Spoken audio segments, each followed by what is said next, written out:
সিলেটবাসী আপনারা সকলে কেমন আছেন? আল্লাহ রাব্বুল আলামিন সুন্দর করে বলেন, ও পৃথিবীর গোলাম, সমস্ত প্রশংসার মালিক দুনিয়ার কেউ নয়, আমি একমাত্র আল্লাহ। বলেন আলহামদুলিল্লাহ। আল্লাহ রাব্বুল আলামিন বলেন, লাহুল হামদু ফিল উলা ওয়াল আখিরা ওয়া লাহুল হুকমু ওয়া ইলাইহি তুরজাউন। আমার আল্লাহ ডেকে ডেকে বলেন, ও বান্দারা, সমস্ত কাজের শুরুতে, প্রতিটা কাজের শুরুতে আমি আল্লাহর প্রশংসা করো, কাজের শেষেও প্রশংসা করো আমি আল্লাহ। আমরা যদি বলি কেন প্রশংসা করব, আল্লাহ বলেন, গোলাম, কারণ হলো লাহুল হুকমু, একমাত্র রাজত্বের মালিকানা আমি আল্লাহ। ও মুসলমান, বলেন তো রাজত্বের মালিক কে? আর জোরে বলেন কে? তাবারাকাল্লাযী বিয়াদিহিল মুলকু ওয়া হুয়া আলা কুল্লি শাইইন কাদির। বরকতময় সেই সত্তা যার হাতে ক্ষমতা। ও মুসলমান, কেউ যদি বলে সকল ক্ষমতার উৎস হলো জনগণ, এটা কুফরি কালাম।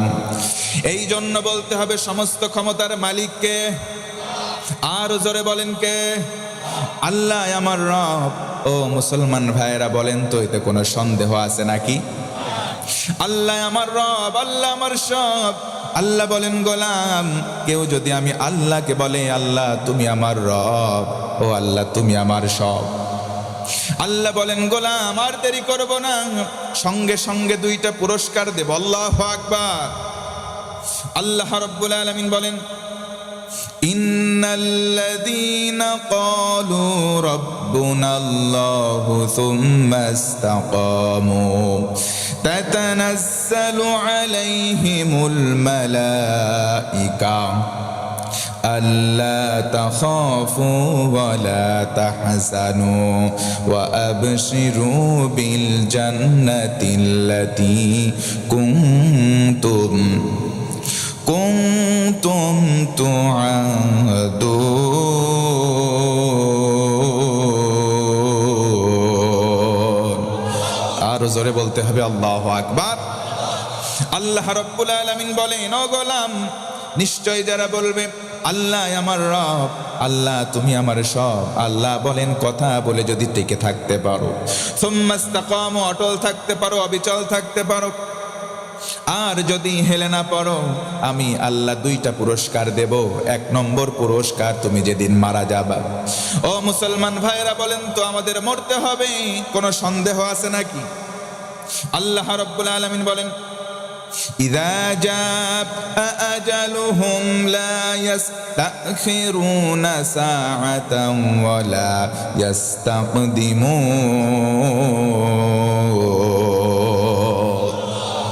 আমার আল্লাহ বলেন, ও বান্দা, যখন আজাল চলে আসবে, মৃত্যুর সময় ঘনিয়ে আসবে, এক সেকেন্ড সময় তোমাকে দেওয়া হবে না, জায়গায় তুমি ওয়াফাত বরণ করবা।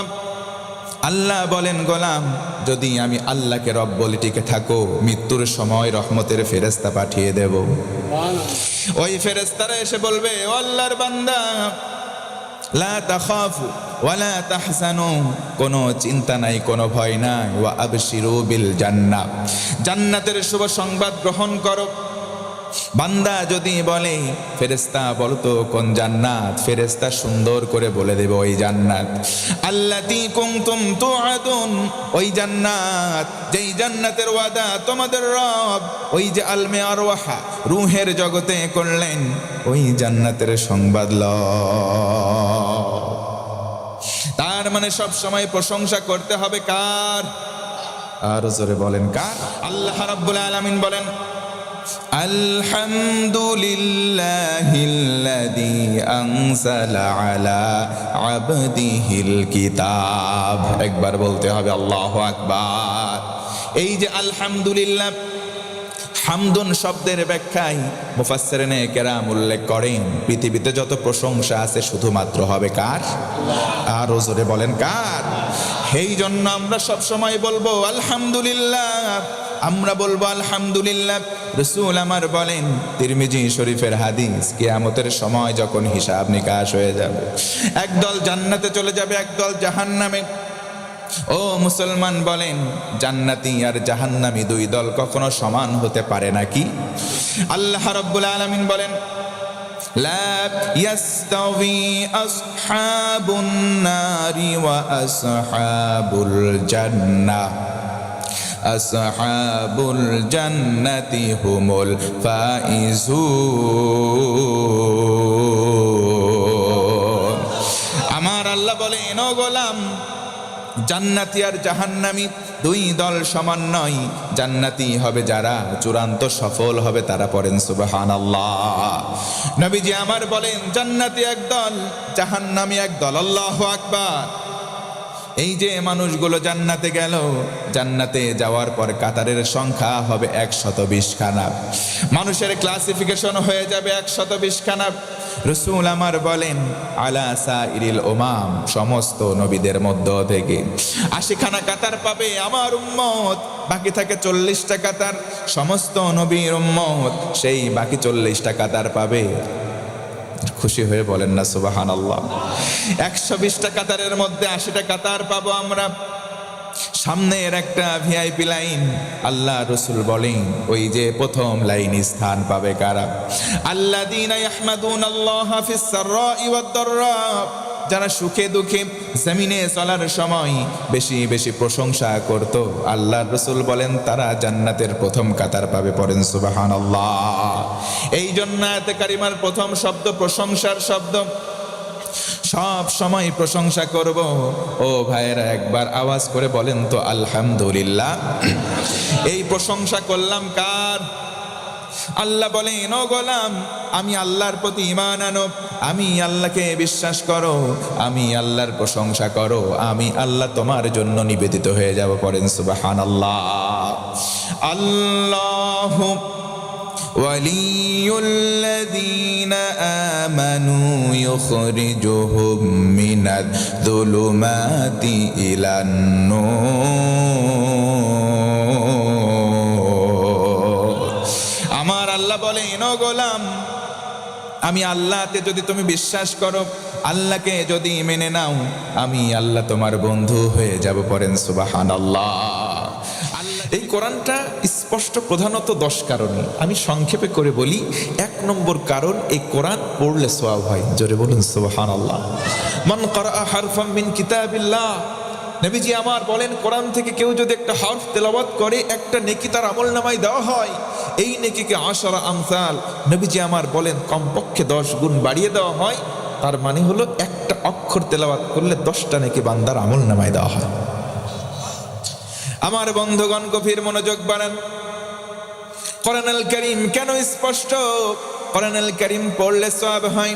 2 নম্বর কারণ। আর 3 নম্বর কারণ, হযরত উসমান রাদিয়াল্লাহু আনহু থেকে বর্ণিত হাদিস। আল্লাহর নবীজি বলেন, খায়রুকুম মান তাআল্লামাল কুরআন ওয়া আল্লামা।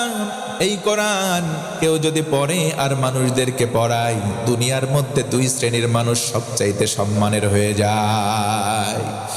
1 নম্বর কারণ, কোরআন পড়লে সওয়াব হয়। 2 নম্বর কারণ, কোরআন শিখলে সওয়াব হয়। এই কোরআন 3 নম্বর কারণ, স্পষ্ট শিখাইলেও সওয়াব হয়। আল্লাহু আকবার। ও মুসলমান, আজকে কোরআন প্রত্যেকটা মানুষের ঘরে ঘরে অন্তত একটা করে কপি আছে না নাই? কোরআনের কপি আছে, কিন্তু কোরআনের তেলাওয়াত নাই। কোরআনের তেলাওয়াত না থাকলে অনেক ঘর এমন আছে, সকাল যখন হয়ে যায় মিউজিকের মধ্যে চালু করে দেয়, গান বাজনা বাজে, সকাল হয় মানুষের খারাপ কাজ দিয়ে কথা বলেন, আছে না নাই? অথচ উচিত ছিল কোরআনের আওয়াজ দিয়ে সকালটা হওয়া। বাংলার জমিনে এমন সময় ছিল, যেই সময় সকাল হতো মানুষের গুনগুন তেলাওয়াত দিয়ে। আজকেও যদি সেই সোনালী সমাজ আমরা ফিরে পেতাম, সোনালী সমাজ ফিরে পাওয়ার সঙ্গে সঙ্গে আল্লাহ রব্বুল আলামিনের রহমতের ফোয়ারা বাংলার জমিনে আসতো। কথা বলেন ঠিক কিনা? এই কোরআনুল কারীম স্পষ্ট। এই কোরআনুল কারীমের মধ্যে বক্রতা নাই, প্রধানত 10 কারণে। আরেকবার আওয়াজ করে বলেন, কয় কারণ? এক নম্বর কারণ কোরআন পড়লে সওয়াব হয়, 2 নম্বর কারণ কোরআন শিখলে সওয়াব হয়, 3 নম্বর কারণ কোরআন শিখাইলেও সওয়াব হয়। জোর গলায় একবার বলতে হবে সুবহানাল্লাহ। 4 নম্বর কারণ হলে কোরআন শুনলে লাভ হয়। 4 নম্বর কারণ হলো মুসলমান কোরআন শুনলে সওয়াব হয়। কথা বলেন ঠিক কিনা? আল্লাহ রাব্বুল আলামিন বলেন, وَإِذَا قُرِئَ الْقُرْآنُ فَاسْتَمِعُوا لَهُ وَأَنصِتُوا لَعَلَّكُمْ تُرْحَمُونَ।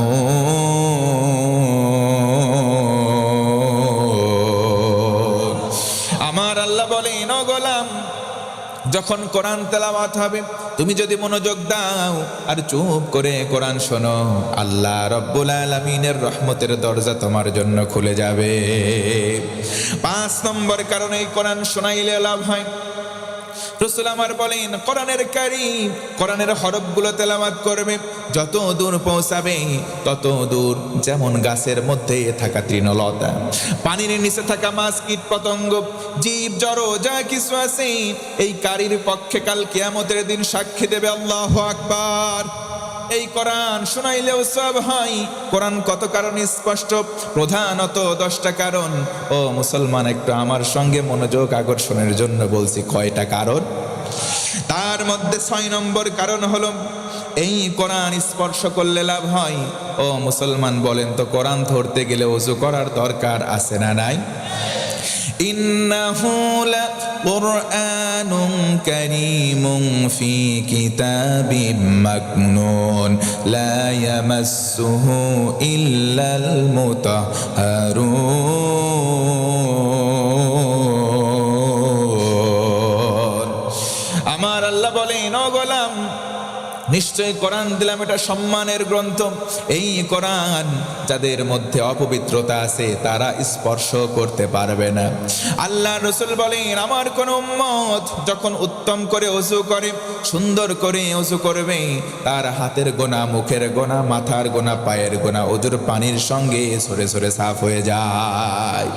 কোরআন ধরতে গিয়ে যদি আমি ওযু করি সুন্দর করে, ওযুর গোনা, ওযুর সঙ্গে সঙ্গে আমার হাতের গোনা ঝরে যায়, মুখের গোনা ঝরে যায়, আমার মাথা, আমার পায়ের গোনা সরে যায়, মুসলমান একবার খুশি হয়ে বলেন তো সুবহানাল্লাহ। তার মানে বোঝা গেল এই কোরআন ধরলে সওয়াব হয়। 7 নম্বর কারণে কোরআন দেখলে সওয়াব হয়। আল্লাহু আকবার। এই পৃথিবীতে 3টা এমন দিক, আল্লাহর হাবিব বলেন পৃথিবীতে 3টা এমন দিক আছে, 3 দিকে তাকালে সওয়াব হয়। ও মুসলমান বলেন তো কয়টা দিক? 1 নম্বর হলো আন-নাযারু ইলাল কাবা। কেউ যদি কাবা ঘরের দিকে তাকাই, যদি হজ্জে মাবরুর হয়ে যায়, আল্লাহর হাবিব বলেন তার জীবনে কোনো গুনাহ থাকে না, বাচ্চা মাসুম হয়ে যায়। কোন সুবহানাল্লাহ।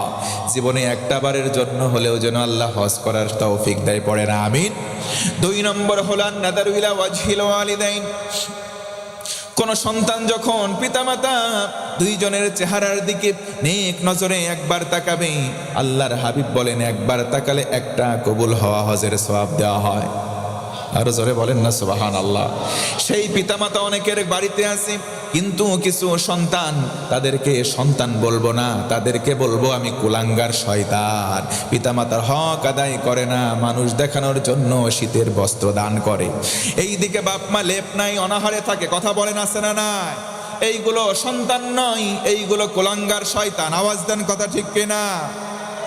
অথচ এই মা, আল্লাহর রাসূল বলেন তোমার মায়ের পায়ের নিচে ধুলি নাই, কাদা নাই, স্যান্ডেল জুতা নাই। প্রতিটা মায়ের পায়ের নিচে সন্তানের জন্য রয়েছে জান্নাত।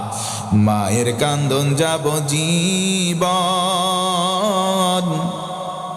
2-4 মাস বোনের কান্দন রে, ঘরের বড়ি পারের কান্দন 2-1 দিন পর থাকে না। গর্ভধারিণী মা, জন্ম দুঃখিনী মা, কপাল পোড়াহায় আমার জন্মদাত্রী মা। কথা বলেন ঠিক কিনা? আল্লাহ রাসূল বলেন, ও আমার উম্মত, হুমা জান্নাতুকা ওয়া নারুক। মা বাবা তোমার জান্নাত, না হয় মা বাবা তোমার জাহান্নাম। এই জন্য 2 এর সঙ্গে ভালো আচরণ করবো ইনশাআল্লাহ। তিন দিকে তাকালে সওয়াব হয়। 3 নম্বর হলো নাদারু ইলাল মাসাহাফ আবিল কোরআন আল কারীম। কেউ যদি কোরআনটা খোলে আর বলে এগুলো আমার রবের কথা, আমার আল্লাহর কথা, যতক্ষণ তাকিয়ে থাকবে ততক্ষণ রহমতের ফেরেশতারা তার জন্য ইস্তেগফার করতে থাকে, দোয়া পড়ে। আল্লাহু আকবার। ও মুসলমান, এই জন্য কোরআন যদি আপনি পড়তে নাও পারেন, কোরআন খুলে খুলে বলবেন এগুলো আমার আল্লাহর কথা, বলেন ইনশাআল্লাহ। 8 নম্বর কারণ হলো আমার ভাইয়েরা, এ কোরআন মানলেও লাভ হয়, কথা বলেন ঠিক কিনা? فمن تبع هدايا فلا خوف عليهم ولا هم يحزنون।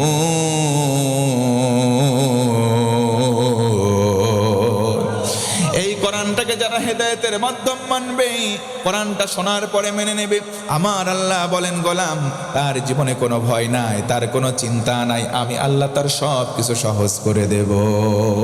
একটু জোর গলায় বলেন না আল্লাহু আকবার। 9 নম্বর কারণ হলো এই কোরআন দিয়ে মানুষদেরকে উপদেশ দিলেও লাভ হয়। আল্লাহু আকবার।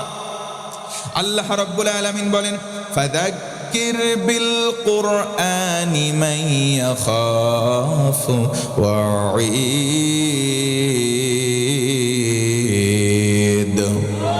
আল্লাহ রাব্বুল আলামিন বলেন কোরআন দিয়ে মানুষদেরকে উপদেশ দাও, যাদের কলিজায় আল্লাহর ধমকের ভয় আছে তাদের কলিজায় কাজ হবে।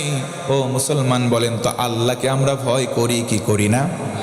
আরো জোরে বলেন করি কি করি না? আল্লাহ রাব্বুল আলামিন বলেন ও গোলাম, যদি আমি আল্লাহর ভয় তোমার কলিজার মধ্যে থাকে, আমি আল্লাহ দুনিয়ার কোনো মানুষকে তোমার সঙ্গী বানাবো না। আর সে আজিম থেকে ঘোষণা করলাম তোমার কলিজায় যদি আল্লাহর ভয় থাকে, আমি আল্লাহ তোমার বন্ধু হয়ে যাব। ওয়া'লামু আন্নাল্লাহা মা'আল মুত্তাকিন।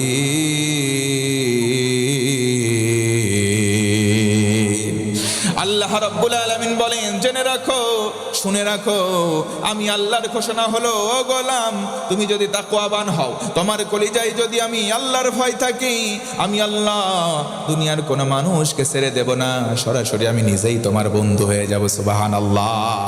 আমি তোমার সঙ্গে থাকব। দুনিয়াতে যদি আমার কেউ না থাকে, যদি একমাত্র আল্লাহ থাকেন, ও মুসলমান বলেন তো আমার আপনার ভয় থাকার কোনো কারণ আছে? আল্লাহ যদি আমার সঙ্গী হয় কোনো ভয় আছে নাকি? আল্লাহ বলেন তাকওয়াবান হও, আমি আল্লাহ সঙ্গী হব। আল্লাহু আকবার।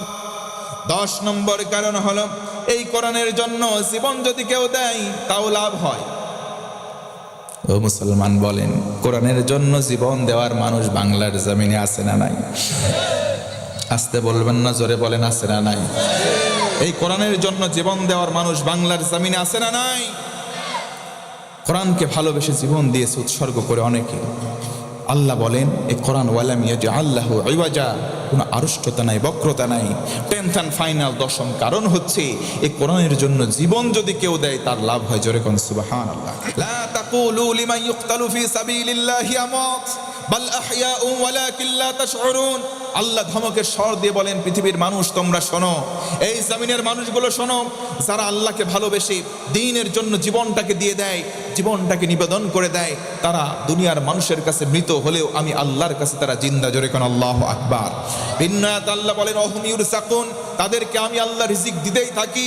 ও মুসলমান, এজন্য যারা কোরআনের জন্য, ইসলামী আন্দোলনের জন্য জীবন দেয়, তারা জীবন দেয়া দৃশ্যমান হলেও তারা প্রকৃতপক্ষে মরে না। কথা বলেন ঠিক কিনা?